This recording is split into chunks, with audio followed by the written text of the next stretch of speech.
Hello everybody, welcome to another episode of Cape Rugby TV, where we take a look on a weekly basis at what's happening in the world of club rugby. Big thanks of course to our partners who are on board with us. Score Energy Drinks, of course you know they're on board with the Western Province Rugby and the Western Province Club Rugby Sevens. MChem 24-hour pharmacy and Thorburn Security Solutions. Thorburn of course your one-stop shop for all your sports events solutions. Folks, we've got a nice full show for you this evening, including the opportunity to win yourself that case of Score Energy Drinks. Of course, Score competition coming up during the course of the show where you can win the case of Score Energy Drinks, a case of bash shoes, and a set of Cape Rugby TV masks, courtesy of CTC Sports. You're going to need to SMS this word behind me, SCORE. There you see it behind me now, SCORE. You're going to need to SMS that word to 33090 a little bit later during the course of the show. Folks, we'll be catching up tonight with Warren Edwards. He's, of course, head coach at Villages Rugby Football Club. And then we'll go across to UCT, where we'll speak to Tom Dawson-Squibb, head coach of UCT. They're, of course, getting ready for the Varsity Cup. And for those of you that have not seen it yet, towards the end of last year, UCT produced their song called The Warrior Poet. And Tom's going to tell us a little bit more about that. We'll catch up with Mohammed Steerman, the president of Caledonian Roses. They had an outreach project together with Unchain the Plane at Cali's this past weekend. And then we'll speak to, at Brackenfell, to Marcel Roux, P.W. Kuchelenburg, Llewellyn van Black, and of course, head coach Tinus van Rensburg, as we went to their training session yesterday. But one of our first visits this week was to the High Performance Centre in Bellville, where the Western Province Rugby women's squad has at least started back with training. We'll be catching up here with Elmay Kruger, one of the players in the women's squad, Sesetu Mchazi, as well as head coach Lorian Johannes Haupt. And that is, of course, where we start tonight. Women's rugby at Bellville, at the High Performance Centre. Let's take a look.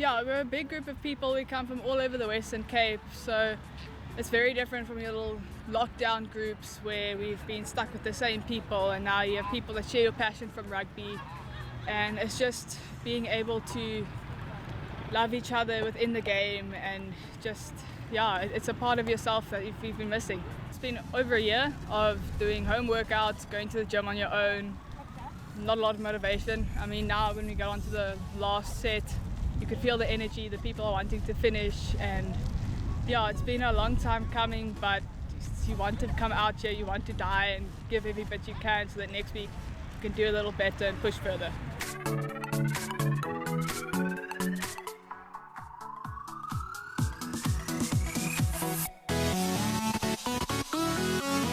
Yeah, you're constantly thinking about, I must be ready for when it happens.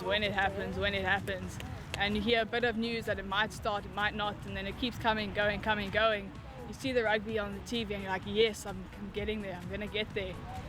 But yeah, it's all that little, every morning waking up, going for a run, maybe going to the gym, those little things where you have your family supporting you, your close group of friends, and yeah, it's very much doing what you can to control what you can until the time comes. It's one thing coming to trainings, it's another thing training for a match, because you know you want to get yourself in that team or on the bench, you want to be there, give all you can. So the motivation is just an extra little bit there, and yeah, it's a great thing to go to bed at night knowing you've got a good future ahead of you if you put in the work.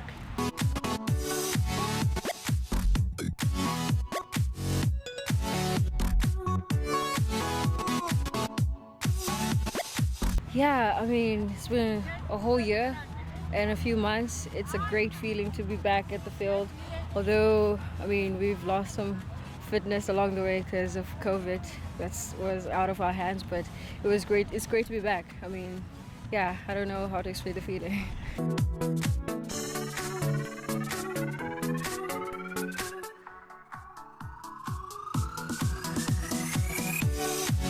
It's been exciting stuff. I mean, it's been a while since I've seen everybody. Again, COVID did this to us, but it was so amazing to see everybody, and it's so amazing to see everybody working. towards the tournament because big year ahead. It's been exciting stuff. I mean, because we've been given like lockdown stuff to workouts to work on, but it's been like a uncertain times because you don't know what to expect. But it's good to train for something. Yeah.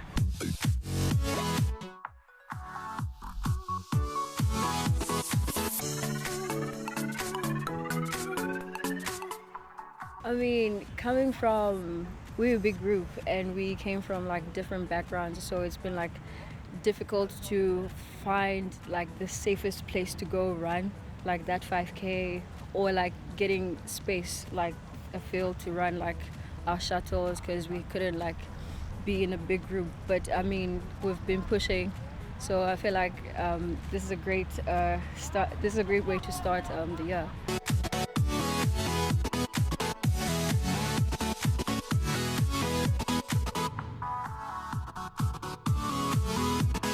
Also to like keep motivating each other, because we didn't know what to expect again, and like I said, different backgrounds, we don't know who is going, what how people are taking the lockdown and the different types of things we're going through mentally as well, because it's been like a heavy thing to stay with the uncertainty of not knowing when coming back to the field. So I mean, keeping in touch with each other, texting, feeling, letting the other person know how you're doing.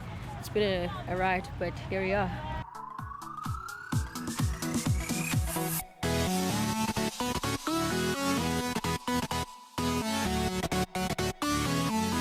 It's the most rewarding feeling ever, because me, myself as a coach, I'm loving the feeling that I can be on the field again.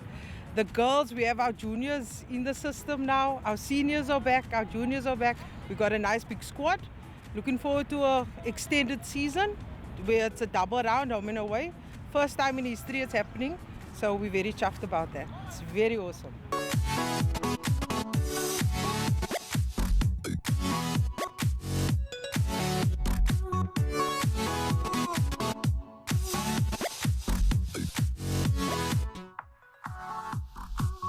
Yes, it's extremely exciting opportunity, because as you are aware, I worked with the juniors coming through.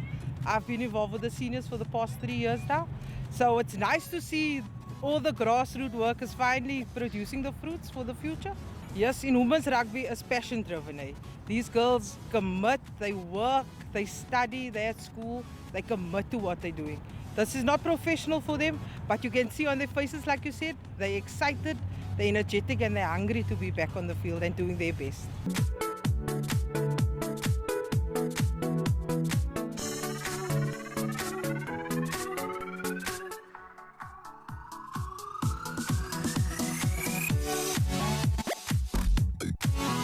It's definitely the best feeling. We get to wear the stripe hoops, represent our province to the best of our abilities. And our girls, there's a bigger prize for them, because a lot of our girls could ultimately play in that national team and represent our country at the World Cup in September, October. And why not? Why not do your best for your province, and ultimately the rewards will come. And the passion is there, so they could just do what they have to do and be the best that they can.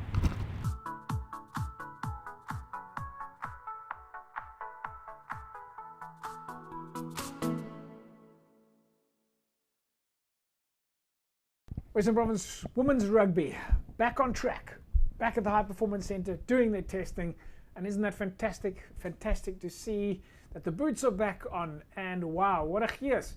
What a gears. It's just absolutely fantastic to be seeing the players smiling and hear them talking about how exciting it is to be back on the park. Folks, as you know, Western Province Rugby is of course busy heavily driving women's rugby development, and they've put out a call of late to ask all clubs out there to nominate a champion to drive women's rugby at their club. So if you're watching right now, please make sure that you get in touch with Western Province Rugby and nominate your champion. Every club out there needs to have a women's rugby representative. Get in touch now with Western Province Rugby. Make sure that you appoint that representative from your club to drive women's rugby. We will certainly be focusing on women's rugby here on Cape Rugby TV on a very regular basis. We'll come back from the break. We'll carry on talking about what's happening in club rugby. Back in a sec.